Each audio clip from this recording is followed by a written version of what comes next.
Vemulawada Hamsini DG school ధార్మిక little genius స్కూల్లోని సోమవారం సైబర్ క్రైమ్పై అవగాహన కార్యక్రమాలు నిర్వహించారు. ఈ సందర్భంగా సైబర్ క్రైమ్ డిపార్ట్మెంట్ వారియర్స్ విద్యార్థులకు సైబర్ మోసాలు అవి ఎన్ని రకాలుగా జరుగుతాయో వాటి నుండి ఎలా రక్షించుకోవాలో వివరించారు. ఈ కార్యక్రమంలోని పాల్గొన్న పట్టణ సీఏ వీరప్రసాద్ మాట్లాడుతూ పిల్లలు పెద్దలు అందరూ సైబర్ దాడుల బారిన పడుతున్నారని, ముఖ్యంగా చదువుకున్న వారే ఎక్కువగా మోసపోతున్నారని, తెలియని నంబర్ల నుండి వచ్చే కాల్స్కు వెంటనే స్పందించకుండా కొంత సమయం ఆలోచించి స్పందించాలని సూచించారు. ఇలాంటి కార్యక్రమాలు నిర్వహించినందుకు స్కూల్ యాజమాన్యాన్ని అభినందించారు. సైబర్ వారియర్ జి రాజశేఖర్ 30 రకాల సైబర్ మోసాలపై పవర్ పాయింట్ ప్రెజెంటేషన్ ఇచ్చారు. ఫోటోలు, వీడియోలు సహాయంతో పిల్లలకు అర్థమయ్యేలా వివరించారు. సైబర్ మోసాలు కేవలం పిల్లలకు మాత్రమే కాదు, చదువుకున్న పెద్దవారు బాధితులే. అందరూ ఇంటర్నెట్ వినియోగంలో జాగ్రత్తలు తప్పనిసరిగా పాటించాలని అన్నారు. స్కూల్ కరెస్పాండెంట్ నరాల సంతోష్ మాట్లాడుతూ ఇలాంటి అవగాహన కార్యక్రమాల ద్వారా విద్యార్థులు పెద్దలు అప్రమత్తంగా మెలిగి ఆర్థిక వ్యక్తిగత నష్టాల నుండి తప్పించుకోవచ్చని, పిల్లలు మొబైల్ ఇంటర్నెట్ను దుర్వినియోగం చేయవద్దని అన్నారు. అనంతరం స్కూల్ కరెస్పాండెంట్ నరాల సంతోష్ ఆధ్వర్యంలో సిఏ వీరప్రసాద్ను ఘనంగా సన్మానించారు. ఈ కార్యక్రమంలో విద్యార్థులు ఉపాధ్యాయులు పాల్గొన్నారు.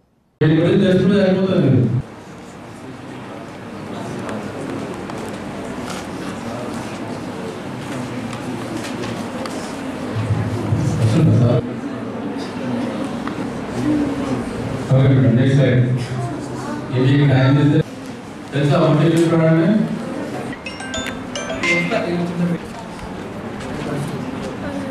పెద్ద కంపెనీలో చేసే పెద్ద ర్యాంకుల్లో కూడా సైబర్ ఫ్రాడ్ వస్తారు. మేము వాళ్ళందరూ ఒక వీడియో తీసుకున్నాం. ఒక పర్ మంత్ ఒక 5 లక్షలు 10 లక్షలు జీతం తీసుకుని ఒక సాఫ్ట్వేర్ ఎంప్లాయీ కూడా మోసపోతున్నాడు. ఆశ దాని లోతుగా అసలు ఏంటి, దాని బ్యాక్ ఎండ్ ఏంటి అనేది ఎక్కువ తెలుసుకోకపోవడం. మేము వాళ్ళతో ఒక అవేర్నెస్ వీడియో కూడా చేపించాం.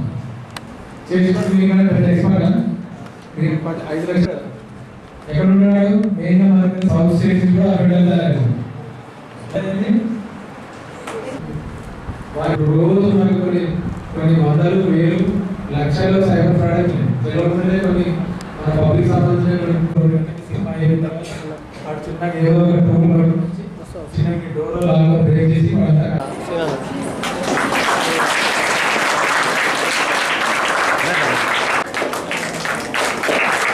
జరిగినప్పుడు ఎక్కువగా ఫస్ట్ జరిగిన ఫ్రాడ్ అంటే ఓటీపీ ఫ్రాడ్. ఓటీపీ అంటే OTP one time password. Okay, one time అంటే ఒకసారి పనిచేస్తుంది ఆ పాస్వర్డ్. అంటే దానికి టైం లిమిట్ ఉంటుంది. 2 minutes 5 minutes 10 minutes time limit ఉంటుంది. ఆ టైం లిమిట్ అయిపోయిందంటే ఆ పాస్వర్డ్ పనిచేయదు. సో ఫోన్ చేస్తాడు, అన్నోన్ పర్సన్ ఫోన్ చేస్తాడు, నేను బ్యాంక్ నుంచి మాట్లాడుతున్నా, మీ మొబైల్ నెంబర్కి ఓటీపీ వచ్చింది, మీరు ఆ ఓటీపీ చెప్తే మీ బ్యాంక్ అకౌంట్ రన్నింగ్లో ఉంటుంది, లేకపోతే ఫ్రీజ్ చేస్తాం, మీ అకౌంట్లో నుండి డబ్బులు మీరు తీసుకోరాదు, ఆ ఓటీపీ చెప్తే నేను అన్ఫ్రీజ్ చేస్తా అని అంటాడు. అంటే మనం మామూలుగా ఏమనుకుంటున్నామంటే నిజంగా కావచ్చు, బ్యాంక్ నుంచి చేసి కావచ్చు అని ఆ ఓటీపీ చెప్తారు. ఓటీపీ చెప్తే ఏమవుతుంది, అందరికి గూగుల్ పే ఫోన్ పే తెలిసి అందరికి స్కాన్ చేస్తారు కదా, బయటనే కదా చేస్తారు కదా, చేస్తారు. అమ్మాయి అయితే డబ్బులు మన కాడ చేస్తారు ఎక్కువ. ఈ సైబర్ నేరాల గురించి చెప్పేది ఏంటంటే నేరస్తులు అనేది కూడా కనిపించదు. ఎక్కువ ఎవరు మోసపోతారు సైబర్ నేరాల? మనమంటే ఎవరు? చదువు, నేను అడిగే చదువు వచ్చిన చదువు రావాలి, ఇద్దరు మోసపోతారు. రైట్, చదువు వచ్చినప్పుడు ఎక్కువ మోసపోతాడు. ఎందుకు? ఎక్కువ గ్రీడీ ఉంటాడు. మోసం ఎవరైతే జరుగుతుంది, ఎక్కువ ఎవరైతే గ్రీడీ ఉంటారో వాళ్ళకి ఎక్కువ జరుగుతుంది. పిస్తా గ్రీడీ అంటే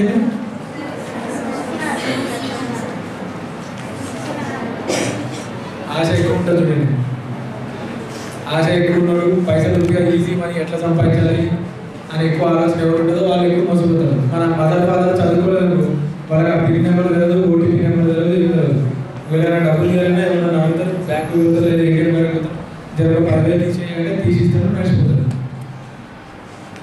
మనమేం చేస్తాం, ఫోన్లో కూర్చొని గూగుల్ పేలు, ఫోన్ పేలు ఏమేమి పడతాం, Razorpay, UPI, ICICI pay, SBI pay, Amazon pay అన్నీ వాడతాం కదా. ఇంకోటి ఎక్కువ సైబర్ ఫ్రాడ్కి పోయేది మేజర్గా బాగా చదువుకున్న వాళ్ళు అవుతారు. ఎందుకు పోయేది అంటే ఇదే నాకు ఈజీ మనీ, ఖాళీ ఉంటారు, ఫోన్లలో 24 గంటలు ఫోన్లలో ఉంటారు, ప్రతి ఒక్కటి దాని లోతుగా తెలుసుకోకుండా ఏం పెడతారు. అది వచ్చే కాదు సైబర్ ఫ్రాడా కాదా. Good morning to everyone. Myself Akshya from 10th standard. Today in our both schools, Hamsini and Dharmika, Cyber Security Awareness Program is held. In the part of this, officials, police department and cybercrime officers came to our school. It is very useful for students and elders to be alert and to be safe. Thank you for our management for conducting such programs in school. Thank you.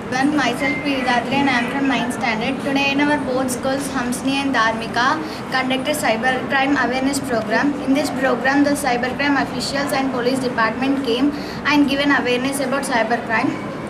I hope everybody will be aware of cybercrime. This program really very helpful to all the students and elders. At last, I am very thankful to our correspondent Santosh Sir Garu for conducting such programs in school. Thank you. Good morning one and all.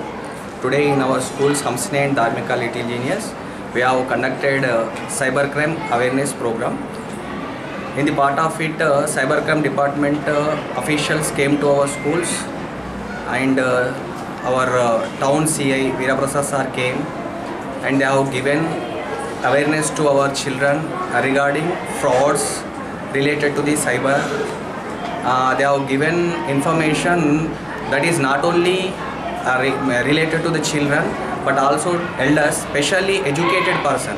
What CIs are told, these cyber frauds mainly affected by the educated persons, so we have to get aware about this. So I feel this program is very much useful to our children, and after going home we suggested the children to discuss the main points along with the parents, elders at home, to maintain safe ourselves from the cyber frauds.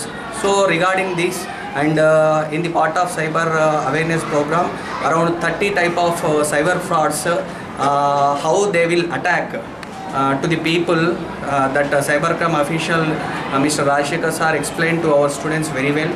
So hope this is a very useful program.